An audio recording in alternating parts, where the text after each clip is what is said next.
OFW na ginawang vampire. Tahimik ang biyahe ni Marites sa eroplano mula Maynila papuntang gitnang silangan. 28 taong gulang siya, galing Quezon Province, at matagal nang nangarap makapagtrabaho sa abroad bilang kasambahay. Malaki ang pangarap niya para sa pamilya, ipag-aaral ang dalawang kapatid, at matulungan ang may sakit niyang ina. Habang tinitingnan niya ang maliit na bintana, kumakabog ang dibdib niya sa kaba at pananabik. Basta't magtiis ako ng 2 taon, makakaipon din, bulong niya sa sarili. Pagdating niya sa airport ng bansang pinuntahan, sinalubong siya ng ahente, isang matangkad na lalaki na nakasuot ng itim na Amerikana. Hindi ito Pinoy, pero malinaw na sanay magsalita ng Tagalog. "Marites, ako ang susando sa'yo. Ihahatid kita sa amo mo," wika nito na malamig ang tinig. Sumakay sila sa itim na van, mahaba ang biyahe at kakaiba ang paligid. Sa halip na masiglang ilaw at mga tindahan, dinaanan nila ang madidilim na kalsada at halos walang tao. "Bakit parang liblib dito?" Mahina niyang tanong. "Mas gusto ng amo mo ang tahimik na lugar," tugon ng lalaki habang hindi inaalis ang tingin sa kalsada. Nang makarating sila sa isang malaking bahay na kulay puti, agad siyang kinabahan. Wala siyang narinig na ingay mula sa loob, kahit aso o alingawngaw ng telebisyon. Binuksan ng lalaki ang mabigat na pinto. "Pumasok ka, naroon ang amo mo." Pagpasok ni Marites, malamig ang simoy ng hangin. Ang loob ng bahay ay puno ng mga kurtina at lumang kasangkapan na gawa sa kahoy. Nakaramdam siya ng bigat sa dibdib, para bang may humihigop ng lakas mula sa kanya. Sa bandang dulo ng sala, may isang babae na nakaupo sa mahabang upuan. Mapatla ang kutis nito, mahahaba ang buhok na itim, at pula ang mga mata. Tumayo ang babae at marahang lumapit. "Marites, ikaw ba ang bagong dumating?" tanong nito. Mababa ang boses ngunit malinaw. "Opo, ako po," sagot niya, halos nanginginig ang tuhod. Ngumiti ang babae, ngunit hindi ordinaryong ngiti. Lumitaw ang 2 matutulis na pangil. Natigilan si Marites, hindi niya alam kung tatakbo ba o magsusumamo. "Wala kang dapat ikatakot, ako si Madam Leila. Ako ang magiging amo mo rito," sabi ng babae habang iniikot siya ng tingin. "Ngunit bago ka magsimula, kailangan kitang subukan." Hindi agad nakasagot si Marites. Narinig niya ang paglapit ng lalaki na sumando sa kanya. Hawak nito ang isang tray na may baso ng mapulang likido. Inabot nito kay Madam Leila. Ininom ng babae ang kalahati ng laman, at pagkatapos ay iniabot kay Marites. "Tikman mo," napalunok siya. Amoy bakal at kakaiba. Halos nakakasulasok. "Ano po ito?" tanong niya. "Uminom ka lang," utos ni Madam Leila, mahigpit ang tingin. Nang lumapit ang tray sa kanyang labi, naamoy niya ang masangsang na halimuyak. Hindi yun ordinaryong inumin. Nanlalamig ang kanyang katawan. Ngunit bago pa siya makatanggi, biglang tinulak ng lalaki ang baso sa kanyang bibig. Napilitan siyang lumunok. Mainit ang likido na damaloy sa kanyang lalamunan, para siyang sinusunog mula sa loob. Nabitiwan niya ang baso at kumalabog ito sa sahig. Napahawak siya sa dibdib, hingal na hingal. "Magandang simula," bulong ni Madam Leila, nakangisi. Unti-unting nagdilim ang paningin ni Marites. Ang huling nakita niya ay ang pulang mata ng amo, kumikislap sa dilim. Nagising siya sa isang silid na hindi niya kilala. Malamlam ang ilaw, at nasa malamig na kama siya. Basang-basa ng pawis ang kanyang katawan. "Nasaan ako?" mahina niyang sabi. May kumalabog sa pinto. Saka bumukas yun. Pumasok ang lalaki na sumando sa kanya. "Nabuhay ka. Ibig sabihin, tinanggap ka ng katawan mo." "Tinanggap? Ano ang ibig mong sabihin?" halos umiiyak niyang tanong. Ngumiti ito ng malamig. "Hindi ka na ordinaryong tao. Simula ngayong gabi, isa ka ng kasangkapan ng amo ko. Unti-unti kang magiging katulad niya." Nalaglag ang kanyang luha. Hindi ko ginusto ito." Ngunit bago pa siya makagalaw, pumasok si Madam Leila. Lumapit ito sa kama at hinaplos ang kanyang pisngi. "Huwag kang matakot, magiging malakas ka, higit pa sa lahat ng nakilala mo. Wala nang gutom, wala nang kahinaan, ang kapalit lang ay iisa, dugo." Napahawak si Marites sa kanyang mga labi. Pakiramdam niya ay may kakaibang pangil na tumutubo. "Hindi, ayoko," bulong niya. Ngunit tumawa si Madam Leila. malamig at mahaba, wala ka nang babalikan, ang buhay mo bilang OFW ay tapos na. Ngayon, isa ka ng nilalang na magdadala ng takot. Habang nakatitig si Marite sa kanyang mga kamay, unti-unti niyang napansin na lumalakas ang pandinig at paningin niya. Naririnig niya ang pintig ng puso ng lalaki sa tabi ng pinto, at naamoy niya ang kakaibang bango ng dugo. Naramdaman niyang nagsisimula siyang magbago laban sa kanyang kagustuhan. Nanlalata pa rin si Maretes nang bumangon mula sa kama. Ang katawan niya ay tila mabigat ngunit sabay ay puno ng kakaibang lakas. Ramdam niya ang tibok ng bawat ugat sa paligid.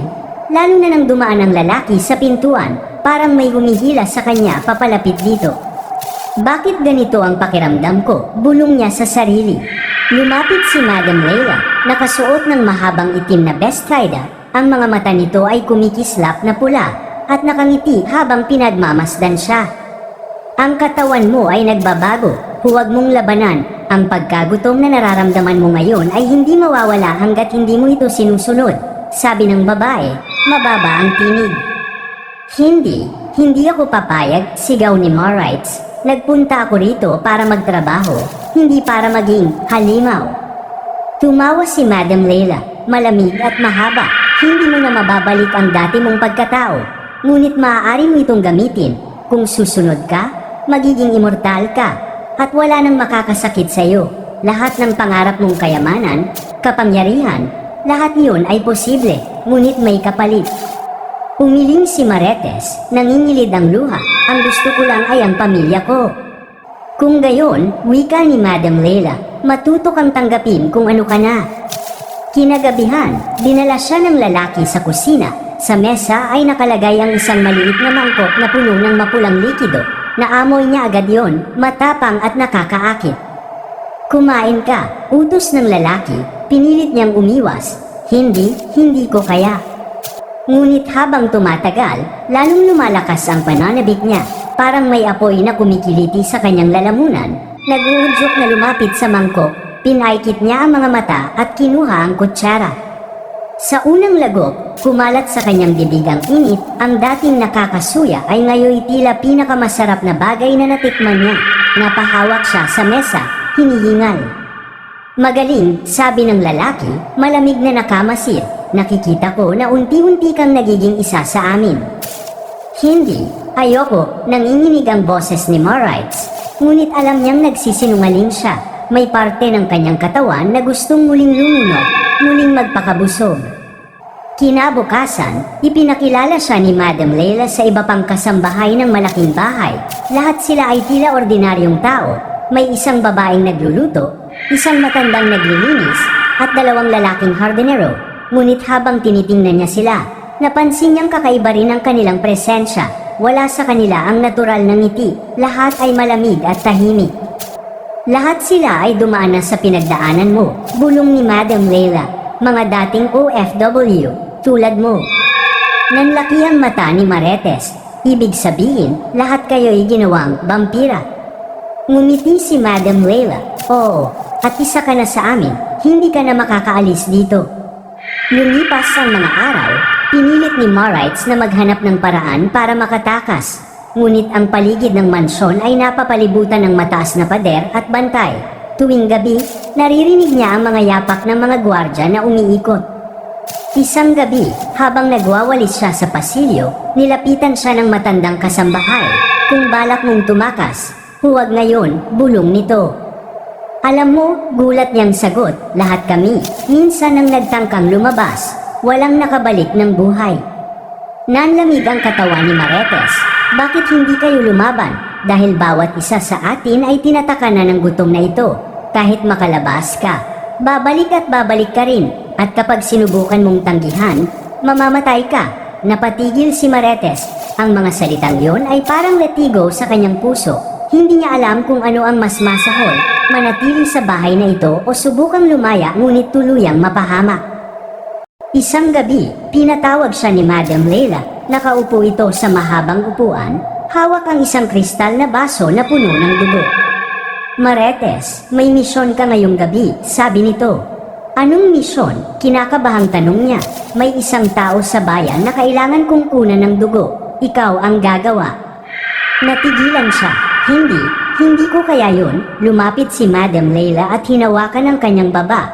Kung hindi mo gagawin, ikaw mismo ang kakainin ko. Pumili ka, Marites, siya o ikaw. Nang inig ang katawan ni Marites, napatingin siya sa sahig, pinipigil ang luha. Sa kauna-unahang pagkakataon, napagtanto niyang wala na siyang pagpipilian.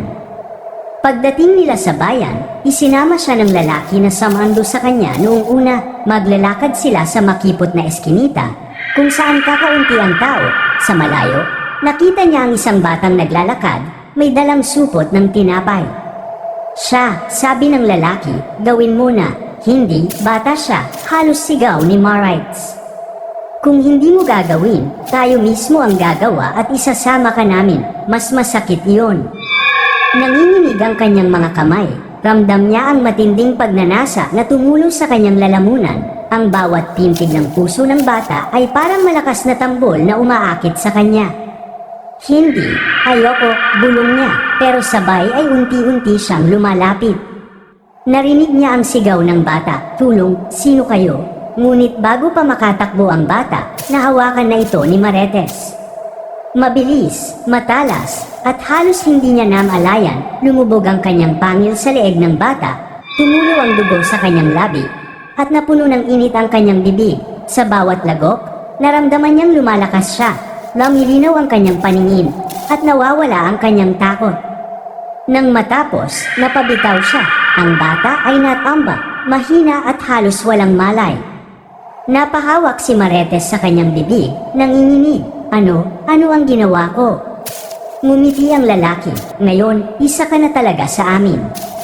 Pagbalik nila sa mansyon, sinalubong sila ni Madam Leila, tumayo ito, at sa unang pagkakataon ay ngumiti ng maluwag. Magaling, Marites, natututo ka na, ngunit imbes na tuwa, puot ang naramdaman ni Marites. Gusto niyang sigawan si Madam Leila, gusto niyang lumaban, ngunit habang tinitingnan niya ang sariling mga kamay, basang-basa pa ng dugo, alam niyang wala na siyang kawala. Nagsimula ng kumulo ang kanyang damdamin, galit sa sarili, galit sa amo, at galit sa kapalarang ibinigay sa kanyang dibdib. Isang pangakong tahimik na isinumpa, kapag nagkaroon ako ng pagkakataon, babaligtarin ko ang lahat, hindi ako mananatiling bilanggo habang buhay. Lumipas ang ilang araw matapos ang insidente sa bayan, hindi makatulog si Marites. Sa tuwing ipipikit niya ang mga mata, naririnig pa rin niya ang hinaing ng batang halos mawala ng buhay dahil sa kanya, ngunit kasabay ng pighati, dama rin niya ang matinding lakas na damaloy sa kanyang katawan mula noong gabi na iyon. Lalong naging malinaw ang kanyang paningin, bawat ingay sa loob ng mansyon ay naririnig niya, ang mga hakbang sa pasilyo, ang pagbukas ng pinto sa malayo, kahit bulungan ng mga kasambahay, lahat yun ay parang malapit lang sa kanya. At sa bawat pagdama niya sa mga tunog na iyon, mas lalo niyang nararamdaman ang puot na umuusbong sa kanyang dibdib. Hindi ako mananatili rito, mahina niyang bulong habang nakadungaw sa bintana. Kinabukasan, ipinatawag siya ni Madam Leila sa malaking sala, nakatayo roon ang lahat ng kasambahay, nakahilera, parang mga sundalo, ang mga mata nila'y wala ng init, pawang malamig at walang kibo. Ngayon, sabi ni Madam Leila, oras na upang turuan si Marites ng mas mataas na antas ng ating kakayahan. Napalingon ang lahat sa kanya. Kinabahan si Marites ngunit nagpumilit siyang huwag magpakita ng takot. Lumapit ang lalaki na unang sumando sa kanya. Dala ang isang mahabang kahon. Binuksan ito at lumitaw ang isang matulis na patalim na yari sa bakal. Subukan mong hawakan, utos ni Madam Leila. Dahan-dahan niyang kinuha ang patalim. Sa una, akala niya ay normal lang ito. Ngunit biglang nagsimula ang matinding paghapdi sa kanyang palad, bumula ang dugo sa kanyang kamay. Ngunit imbes na magtuloy-tuloy, mabilis na naghilom ang sugat sa loob lamang ng ilang segundo, parang walang nangyari. Nanlaki ang mga mata ni Marites. Paano? Isa sa mga biyaya ng ating uri. Tugon ni Madam Leila, ang sugat na pumapatay sa ordinaryong tao ay kayang isara ng iyong katawan. Nagsimulang pumalakpak ang ilang kasambahay, malamig ang mga ngiti, ngunit sa isip ni Marites, isa lamang itong patunay na siya'y lalong nababaon sa sumpang kinatatakutan niya. Kinagabihan, dinala siya ng matandang kasambahay sa kusina, Tahimik itong nagsalita habang nagtatanggal ng alikabok sa mesa. Kung nais mong makawala, makinig ka, bulong nito. Napatingin si Marites. Anong ibig mong sabihin?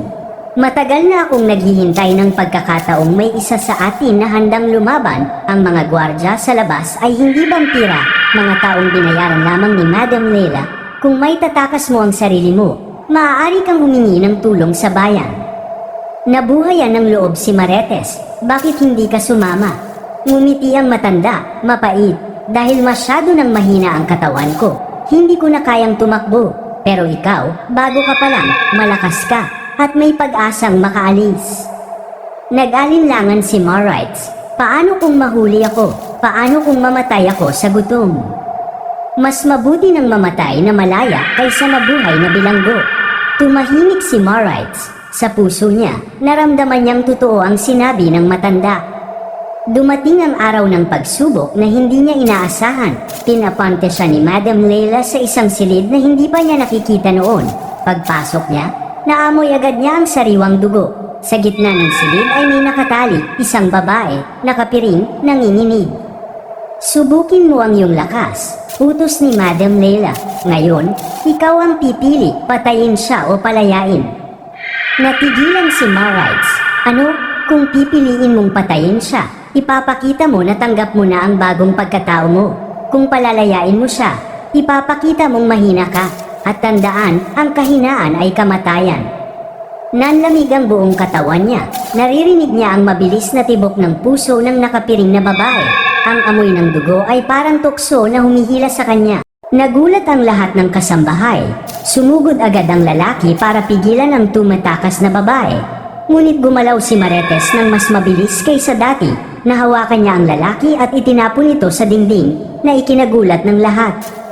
Hindi na ako magiging alipin ninyo, sigaw niya. Nagsimulang magalit si Madam Leila. Ang mga mata nito'y nagningning na pula. At sumigaw ito ng matinis. Mga bantay, hulihin siya. Nagdatingan ang mga gwardya mula sa labas, armado ng mga bakal na pamalo at kutsilyo. Dinala nila ang nakapiring na babae at pilit na sinunggaban si Marites. Ngunit sa bawat galaw niya, ramdam niya ang bagong bilis at lakas. Isang hampas lang ng kanyang kamay ay tumilapon ang isa sa mga gwardya. Ngunit alam niyang hindi siya maaaring magtagal. Kahit gaano siya kalakas, mas marami ang kalaban. Tumakbo siya palabas ng silid. Tinatahak ang mahabang pasilyo ng mansyon. Ang bawat hakbang ay parang kulog na umaalingaw-ngaw. Pagdating sa malaking pinto, hinarang siya ng dalawa pang kasambahay. Pareho na ring may pangil at halatang matagal ng vampira. Hindi ka makakatakas, Marites, malamig na sabi ng isa. Ngumisi siya, kahit nanginginig. Subukan ninyo ako. Mabilis siyang umatake. Sa gitna ng sagupaan, natuklasan niyang kaya niyang makipaglaban gamit ang lakas na hindi niya dati taglay. Nahampa niya ang isa sa sahig at naitulak ang isa pa sa pader. Ngunit sa bawat pag-atake, mas lalo niyang nararamdaman ang apoy ng pagkagutom sa loob niya. Hindi ako sasuko, bulong niya habang humahabol ng hininga. Sa wakas, nakalabas siya ng mansyon. Ang malamig na hangin ng gabi ay tumama sa kanyang mukha. Sa malayo, tanaw niya ang ilaw ng bayan, ang tanging pag-asa para sa kaligtasan. Ngunit bago siya makatakbo papunta roon, biglang bumagsak sa harap niya si Madam Leila. Ang itim nitong bestida ay lumilipad sa hangin, at ang mga mata nito ay naglalagablab na pula. Walang nakakatakas sa akin, bulong ng amo, mababa at puno ng galit. Ngayon, ipapakita ko sa iyo kung bakit ako ang pinuno ng lahat ng vampira rito. Humigpit ang hawak ni Marites sa patalim na kinuha niya kanina. Tumibok ng mabilis ang kanyang puso, hindi dahil sa takot kundi dahil sa matinding determinasyon. Ito na ang sandali. Kung hindi ko siya lalabanan, wala na akong kalayaan. Nagbanggaan ang kanilang mga mata. Sa ilalim ng buwan, nagsimula ang laban. Isang kasambahay na dating pangarap lamang ay magtrabaho para sa pamilya. Ngayon ay lumalaban para sa sariling kalayaan laban sa amo niyang vampira. Tumayo si Marites sa harap ng mansyon, hawak ang patalim na kinuha niya kanina. Sa harapan niya, nakatayo si Madam Leila. Ang mga mata ay nagliliyab na pula. Ang hangin ay malamig ngunit ang kanyang dibdib ay nag-aalab ng galit at takot na sabay nagtutulak sa kanya.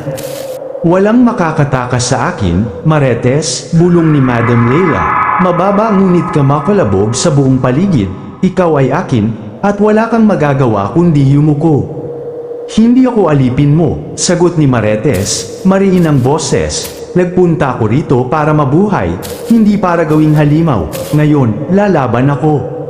Mabilis na sumugod si Madam Leila, kasing bilis ng hangin. Tumalon siya at sumugod gamit ang matutulis na kuko. Muntik nang tamaan si Marites, ngunit mabilis siyang nakailag at tumalon palayo. Sa unang pagkakataon, naramdaman niyang ang lakas at bilis ng kanyang katawan ay kayang sumabay kahit paano sa halimaw na nasa harapan niya. Hindi ka pa handa, sigaw ni Madam Leila, muling sumugod at tinadyakan siya sa dibdib. Tumilapon si Marites at bumagsak sa lupa, halos mawala ng hininga. Ngunit bago pa makalapit muli ang kanyang amo, itinulak niya ang patalim sa lupa para makabangon agad. Kung hindi ako handa, bakit natatakot kang mawala ako? Sigaw niya, takot ka dahil alam mong kaya kong lumaban. Sa galit, umatungal si Madam Leila at mabilis na lumipad pababa, nakatuon ang mga pangil sa kanyang leeg. Ngunit sa huling sandali, iniangat ni Marites ang patalim at tumama ito sa balikat ng babae. Napasigaw si Madam Leila, at kumalat ang usok mula sa sugat nito. Galit na bulyo ng amo, walang silbi ang pagtutol mo, dahil ang dugo na nasa loob mo ay akin pa rin. Nagpatuloy ang sagupaan, sa bawat galaw, ramdam ni Marites ang panganib, isang maling hakbang lamang ay kamatayan, ngunit ramdam din niya ang apoy ng kanyang determinasyon. Naalala niya ang pamilyang iniwan sa Pilipinas, ang mga gabing ipinangako niyang babalik na may dangal, hindi siya papayag na tapusin ng halimaw na ito ang kanyang buhay. Habang lumalaban, unti-unting natututo si Marites. Kapag umatake si Madam Leila, gumaganti siya ng mabilis na saksak o suntok. Kapag tumalon ang amo, siya naman ay yumuyuko at sumusugod sa likod. Unti-unti, naglalagay siya ng sugat sa katawan ni Madam Leila gamit ang patalim. Ngunit hindi madaling talunin ang pinuno. Sa isang iglap, nahawakan siya nito sa leeg at itinulak sa pader ng mansyon. Ramdam niya ang lamig ng kuko ng amo sa kanyang balat. Tingnan mo ang sarili mo, bulong ni Madam Leila. Akala mo'y may kalayaan ka. Ngunit kahit makalayo ka, kakainin ka ng sariling gutom mo. Walang takas, kaya't sumuko ka na. Nag-ipon ng lakas si Marites. Sa halip na matakot, ngumiti siya. Kahit hirap huminga, kung totoo ang sinasabi mo, mas pipiliin kong mamatay kaysa mabuhay na gaya mo. At sa huling sandali, itinulak niya ang patalim diretso sa dibdib ni Madam Leila. Tumagos ito sa puso ng amo. Napasigaw ang babae. Ang tinig nito'y umalingaw-ngaw sa buong paligid. Nagliyab ang katawan ni Madam Leila. Kumalat ang apoy at usok. Ang dating malamig na titig ay napalitan ng sinda. Bago tuluyang naglaho ang kanyang anyo, naiwan lamang ang abo sa lupa. Humihingal si Marites, hawak pa rin ang patalim na ngayoy nanginginig sa kanyang kamay. Tahimik ang paligid, ang mga gwardya at kasambahay na nakasaksi ay nanatiling nakatulala. Hindi makapaniwala sa nasaksihan, ilan sa kanila'y agad na tumakbo palayo. Tila natakot sa kapalarang sinapit ng kanilang pinuno. Lumapit ang matandang kasambahay, mahina ang ngunit may ngiti sa labi. Ginawa mo ang hindi nagawa ni Newman, malaya ka na. Napatingin si Marites sa abo ni Madam Leila. Pagkatapos ay sa mga kamay niyang puno ng dugo. Hindi niya alam kung ano pa siya ngayon, isang halimaw o isang tao. Ngunit ang alam niya, siya'y hindi na alipin, siya'y may sariling kapalaran na. Tumakbo siya palabas, tinahak ang daan patungo sa bayan. Sa bawat hakbang, dama niya ang bigat ng kanyang desisyon. Oo, dala pa rin niya ang sumpa ng kanyang katawan. Ang pagkagutom na hindi mawawala, ngunit dala rin niya ang kalayaan at ang pangako sa sarili na gagamitin ang lakas hindi para magpaalipin, kundi para lumaban. Sa pagdating niya sa bayan, nakita niya ang mga ilaw ng mga bahay, may mga taong naglalakad, mga pamilyang nagsasara ng tindahan. Huminto siya sa gilid ng kalsada, pinagmamasdan ang mga ito, sa kanyang dibdib. Nagbanggaan ang dalawang damdamin, pagnanasa at pangarap, ngunit mahigpit niyang pinigilan ang sarili. Hindi ako tulad niya, bulong niya sa sarili, hindi ako magiging halimaw, hahanap ako ng paraan, para baguhin ang sumpang ito. Lumipas ang ilang oras bago siya nakarating sa simbahan ng bayan. nakita niya roon ang ilang taong nagdarasal, at sa tabi ng pintuan ay isang batang babae na kanyang iniligtas sa mansyon kanina. Nakaupo ito, buhay, bagamat sugatan at nanginginig. Nang makita siya ng bata, tumakbo ito at yamakap sa kanya. Ate, salamat, mahina nitong sabi. Naluha si Marites sa kauna-unahang pagkakataon mula nang dumating siya sa bansang yon. Naramdaman niya na may saysay ang kanyang pakikipaglaban. Oo, siya ay may sumpa, ngunit kaya niyang pumili at pinili niyang iligtas, hindi man akit. Habang lumiliwanag ang langit at unti-unting sumisilip ang araw, nagtago siya sa lilim ng isang gusali. Ramdam niya ang init na sumusunog sa kanyang balat.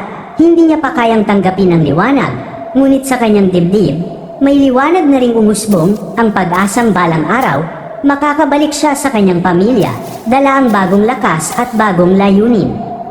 Si Marites, dating OFW na katulong, ngayon naging vampira, ngunit higit sa lahat, siya'y naging simbolo ng paglaban, hindi lamang laban sa kanyang amo, kundi laban din sa kapalarang pilit na iniaatas sa kanya.